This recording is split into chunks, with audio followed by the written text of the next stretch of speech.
Časopis USA Today poroča, da je gluhi par zahteval opravičilo ameriške letalske družbe American Airlines, ker so njuno prtljago označili s sporočilom, naj se ju obvešča s tekstovnimi sporočili, saj sta deaf and dumb, kakor so napisali.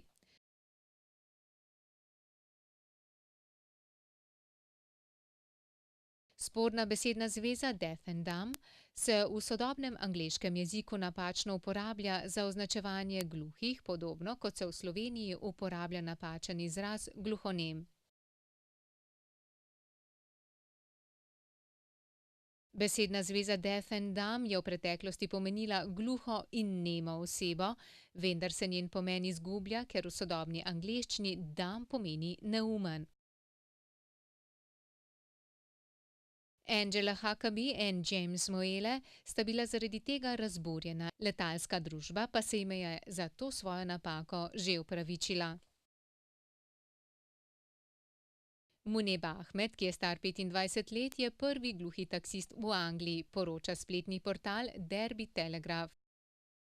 Po 4 letih brezposelnosti in več kot 500 poslanih prošnjah je marca lani dobil službo taksista v podjetju Pride Executive Cars.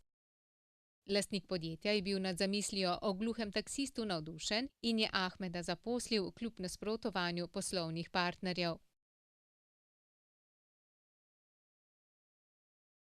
Poteza se je izkazala za pravilno, saj je Ahmed postal najbolj iskan voznik v njihovem podjetju. V njegovem taksiju visi napis, ki strankam razloži, da je gluh. Poleg tega pa je zraven še posebna programska oprema, preko katere stranke lahko vnesejo želeno destinacijo. Ahmed pravi, da so bile na začetku težave, saj se je nekaj strank pritožilo. Pritožili pa so se tudi njegovi nadrejeni, a situacija se je hitro obrnila, ker se je izkazal za sposobnega voznika. Nekatere stranke celo izrecno želijo, da jih vozi prav on. Pred kratkim je na spletu zaokrožil videoposnetek 40-letne gluhe ženske, ki so ji prvič vklopili polžkov vsadek. Joanne Milne se je rodila z Usherjevim sindromom, zaradi katerega je že od rojstva gluha, vid pa se je slabšal postopoma. Videoposnetek prikazuje, kako so jo preplavila čustva, saj je prvič v življenju slišala zvok.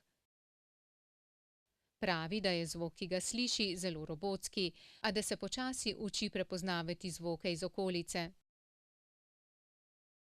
Posnetek z naslovom Deaf Woman Hears for the First Time si lahko ogledate na YouTubu.